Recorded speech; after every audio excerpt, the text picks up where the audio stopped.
Ouais, ouais, je vais vous montrer un truc. Je vais vous montrer femme actuelle. Alors c'est inversé. Bon, alors c'est femme actuelle du début de l'été, voilà, du 28 juin. Non, ouais, c'est ça, du 28 juin au 4 juillet. Bon, alors c'est un truc que j'ai récupéré chez ma mère. J'aime bien lire la presse féminine. C'est sympa. Alors il paraît que femme actuelle, je crois que maintenant femme actuelle c'est d'extrême droite, il me semble, parce que ça appartient maintenant à Vincent Bolloré, le méchant milliardaire d'extrême droite. Alors je sais pas, alors j'ai pas vu la différence. Bon bref, j'aime bien lire la presse féminine. J'aime bien lire. C'est beaucoup plus intéressant que la presse masculine. Alors je ne sais pas. Alors il y a plus grand monde qui lit la presse féminine parce que vu le prix, 5,40 €. 5 €, mais je crois que ça a triplé quoi. Depuis le Covid, je crois que ça a triplé la presse. Je crois que c'est en train de crever. Je crois. Bon voilà, c'est comme ça. Bon, bon. Alors femme actuelle, voilà, c'est intéressant parce que ça parle de plein de sujets féminins, des sujets un petit peu ornementés, des sujets un petit peu qui paraissent pour un homme un petit peu moins importants que des sujets masculins.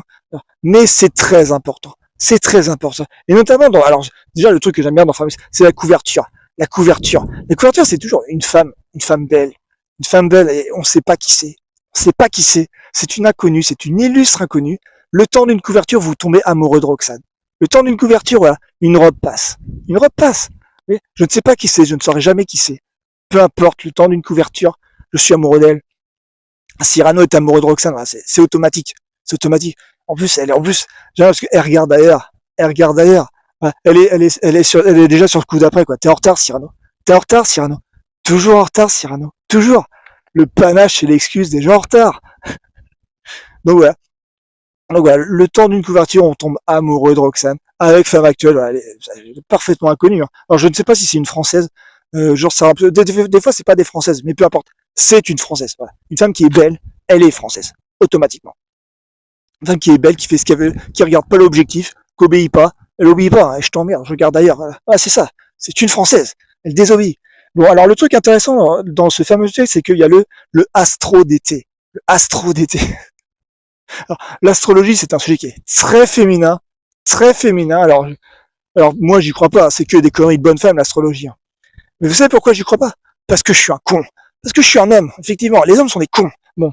Alors ça parle de quoi l'astrologie? Alors c'est toujours très intéressant. Alors attendez, je vais essayer de trouver la page.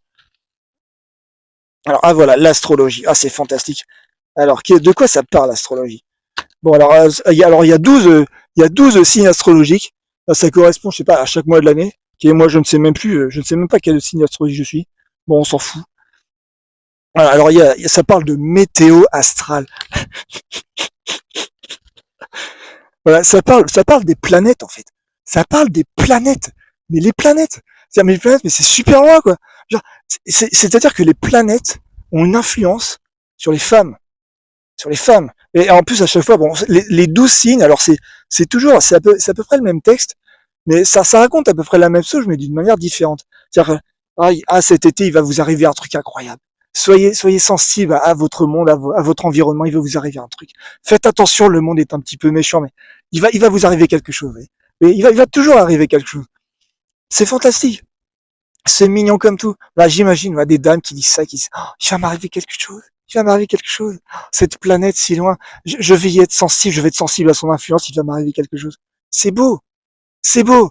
Bon, alors par contre, l'astrologie, bon, ça ne fonctionne que sur les femmes. Ça ne fonctionne que sur les femmes parce que ce sont des êtres supérieurs. Ouais, ça fonctionne pas sur moi parce que moi je suis un con. D'accord? Moi les planètes, j'en ai rien à foutre. Moi je suis un robot. Ok? Déjà ces planètes-là, j'en ai absolument rien à foutre. Je peux la détruire autant que je veux. Et j'ai déjà fait. Hein. J'étais bûcheron avec ma tronçonneuse, j'ai déjà dégommé des forêts entières. J'en ai rien à foutre. Ok? Donc l'astrologie sur moi ça marche pas. D'accord? Mais sur les femmes ça marche car elles sont sensibles, sensibles aux planètes si lointaines. Elles sont sensibles à ça. Vous voyez? Parce qu'elles nous sont infiniment supérieures. Ok? Elles sont le pathos. Nous sommes le nomos. Nous avons nomothétisé la planète depuis 20 000 ans. Aujourd'hui, voilà, on peut tirer un bilan quand même de 20 000 ans de nomothétisation masculine de la planète. Parce que voilà, la planète appartient à 95% à des hommes, hein, encore aujourd'hui, d'accord? Bon, on peut tirer un premier bilan. Hein.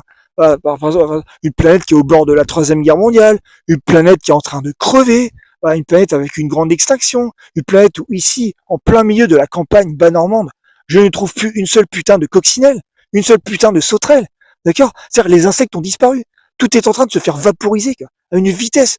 Voilà, les océans sont en train de crever, oui. Mais voilà le bilan de 20 000 années, 20 000 années de domination nomothétique masculine. Voilà le bilan.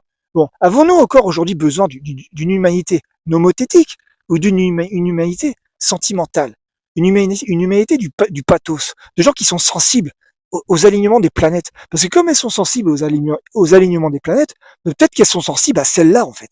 Vous voyez, celle où on est dessus. Hein. Parce que celle-là, si elle marche plus, on est mort. Vous voyez, comme elles sont sensibles aux planètes si lointaines avec l'astrologie, avec ces conneries de bonnes femmes auxquelles je ne crois pas une seule seconde, parce que je suis un con, parce que je suis un putain de robot à la con.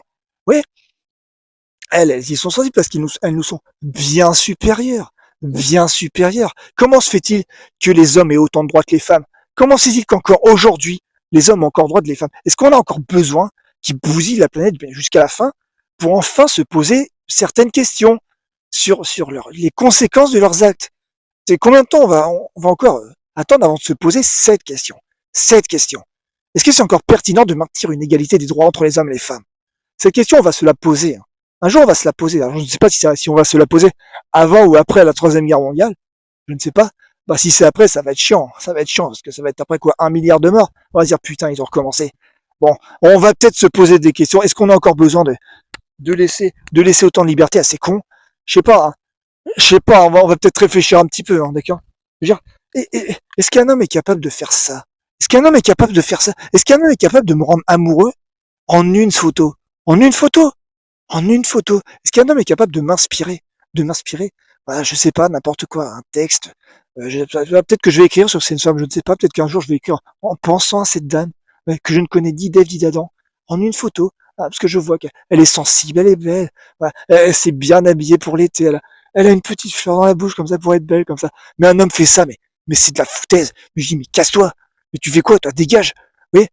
Jamais un homme n'inspirera le moindre alexandrin. Ça n'arrivera jamais. Ça n'est jamais arrivé, ça n'arrivera jamais. Jamais un homme n'inspirera le moindre alexandrin. La moindre belle esquisse. Le moindre beau geste. La moindre beauté dans ce monde. Les hommes détruisent tout. Ils ne sont bons qu'à détruire. Pourquoi on les laisse faire? Pourquoi est-ce qu'on ne se pose pas la question? On va se la poser, la question. Et qui doit se la poser? Ah bah, j'ai une très mauvaise nouvelle pour vous. Il se trouve que nous sommes la France. Nous sommes une civilisation. Et nous sommes une civilisation très particulière. Il paraît que le monde du commerce va ralentir et que les civilisations vont remonter. Ah bah tant mieux. Ah bah ça tombe bien. Ça tombe bien. J'arrête pas d'entendre parler de civilisation européenne. Mais tout ça, c'est de la foutaise. La civilisation européenne, mais vous vous foutez du monde. Mais l'Europe, c'est un truc qui s'est massacré pendant 20 siècles. Et vous venez me parler de civilisation. Mais vous vous foutez du monde. La civilisation européenne, c'est un truc qui a été inventé par les nazis. D'accord? J'en ai rien à foutre. Je suis pas un nazi, moi. J'en ai rien à foutre de la civilisation européenne. Ça n'existe pas. Ok? D'accord? Voilà, je ne suis pas anti-Union européenne. L'Union européenne, c'est un marché. J'en ai rien à foutre. Je ne sais pas compter. L'argent, c'est sale. Je m'en bats les... D'accord? Par contre, la civilisation française, ça existe. Ça existe. Alors, c'est quoi une civilisation? Une civilisation, c'est un champ des possibles sentimental. C'est-à-dire que nous qui parlons la langue française, nous sommes capables de ressentir et d'exprimer certains sentiments que les autres ne peuvent pas ressentir, ne peuvent pas exprimer. C'est des sentiments qu'on peut voir, mais un petit peu partout, et notamment dans la littérature française, très riche au niveau des sentiments. Ok? Bon, ça va falloir le rétablir. Le rétablir, parce que c'est à nous de sauver le monde. Hein. C'est à nous d'inventer de nouvelles civilisations. La France est une civilisation matricielle de civilisation. Ok? Donc, il va falloir qu'on se pose des questions. D'accord? Donc, et être sensible à l'astrologie. Alors, ça sert à rien que les hommes soient sensibles à l'astrologie parce que c'est des cons. Ça marche pas sur eux, l'astrologie, parce qu'ils sont insensibles aux planètes. Et surtout, ils sont insensibles à celle-là. Ok? Donc, j'en ai rien à foutre. D'accord? Il va falloir faire de l'astrologie, je sais pas, je sais pas, scolaire. Je sais pas, une matière politique. Je sais pas, pourquoi on n'a pas une ministre de l'astrologie? Ça serait cool. Ça serait cool. Ouais, ouais, qu'on prenne un petit peu plus au sérieux le côté sentimental des femmes. Parce que c'est très important. C'est très important, ça va sauver la planète. Alors c'est pas les hommes qui font sauver la planète, j'en ai rien à foutre des hommes. Ok? On s'en fout. C'est bon. Leur temps de parole est écoulé. Maintenant, il va falloir qu'on passe à autre chose. Ok?